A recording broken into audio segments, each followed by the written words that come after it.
Hi crafters, I've got another technique for your papercraft project today. Now, can you believe that this printer paper, copy paper, whatever you want to call it, the thin, cheap, inexpensive paper you can get from the supermarket, can make this beautiful card embellishment.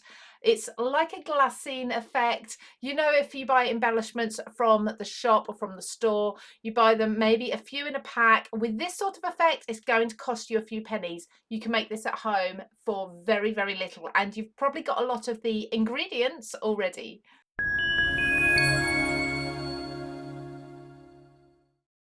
Now, I am going to be using an embossing folder, a cut and embossing folder, but you can use stamps and dies instead if you want to. You don't have to use this. I love the effect. This is from my brand new release, Botanicals, from the textures range. I adore these butterflies, and I thought, how cool would that look if this was that kind of glassine, transparent, vellum, parchment look, but not with vellum or parchment. You don't have to buy any expensive materials. Like I say, copy paper, printer paper, thin paper is all I've used. You could make these up in their hundreds and they would cost you pennies.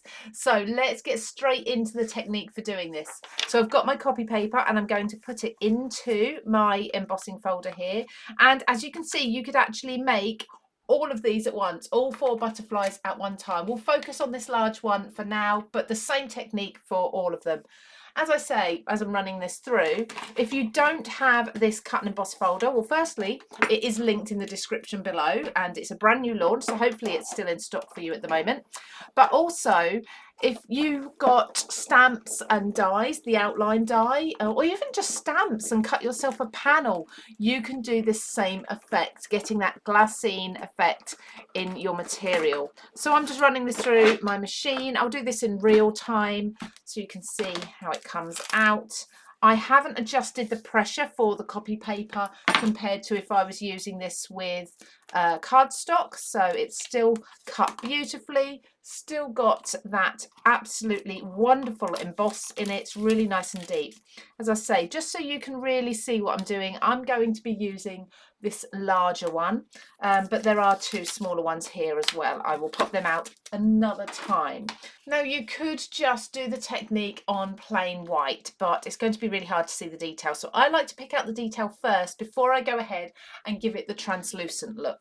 So I'm going to use some of my favorite colors, brown and black together for a butterfly. If you're doing grungy, if you like steampunk, anything like that, these are perfect. So I'm going to pick up some, this is Distress Oxide Rusty Hinge, first of all, on a brayer. It's important to use a brayer or go with your ink pad directly to your emboss, because you only want to pick up the raised areas, and this is why I love to use my embossed image first of all.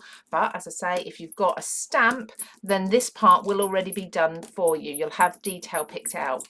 So I'm just brushing over there the center of the design, and then I'm going to go with a black, and this one is a VersaFine Clair, so it's not a distress ink. I'll give my brayer a little white there just so I don't get the orange in the black, because that would be really upsetting. VersaFine Clair, this is also a pigment ink, so pick up some of this and I'm going to go over the detail on the edges of the wings here and give this kind of a bit of a 2-tone look. Now, you can do absolutely any colours you want to. I'm just doing this as a quick example for you. So go over this side exactly the same, like so. Make sure all the detail is picked out. There, lovely. Okay, happy with that. So now is where the magic happens. I'm going to give my mat a little bit of a wipe first of all, just clean up any ink before it dries. Okay, and what you're going to need is a piece of cardstock or paper to catch embossing powder, and you're going to need a clear embossing ink. So I'm going to put some brown paper just there to the side, and I'm going to press clear embossing ink all into my butterfly.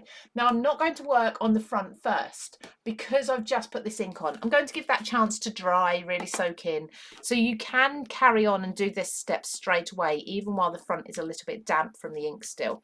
So I'm going to really press my embossing ink pad into all of that detail. Now, if you've got a flat image that you're using, this is going to be much easier.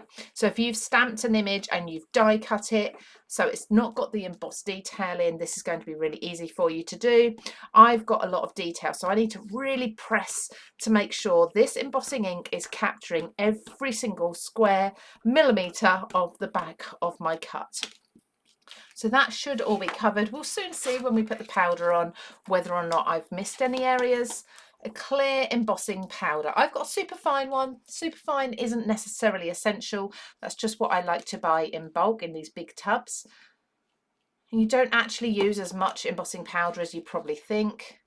Scatter that all over the back of your butterfly, and then of course we're going to melt this clear powder. So lay that down onto my silicone mat. So I use a silicone mat just to protect the self-healing mat underneath from the heat, and I'm going to heat this up. And as the powder starts to heat up and melt, you'll notice that the paper, the white paper underneath, starts to go a little bit like vellum, a little bit clear. Let me just melt a tiny portion for you. Well, let's do half a wing so you can see the difference. Now already you can see that going darker there because of course you're seeing the ink through from the other side. It's going translucent. So I'm going to melt all of this powder evenly. And of course, if you've missed any areas, then go back and repeat the process with the ink and the powder. You'll start to see that colour really coming through from the other side, and it's not actually the colour bleeding through, it's just that you're able to see through the paper now. You've lost that opacity of the paper and made it translucent on this side. So you can see that side is translucent now. Let's not let it fly away, and let's melt the other side.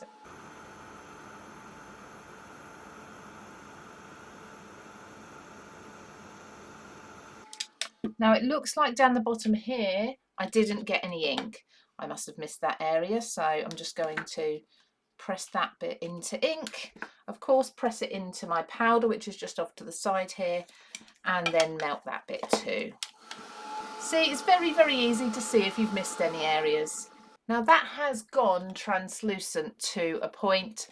But the other side, we can actually leave it like this with that slight translucency, or we can improve it even more by doing the exact same thing to this side as well. So another layer of clear ink, and this is why I like to work on the back first, just to make sure this ink is all dry before I start pressing clear embossing ink into it. I don't want to smudge the colours, although these are kind of two-tone and they're blended quite nicely together.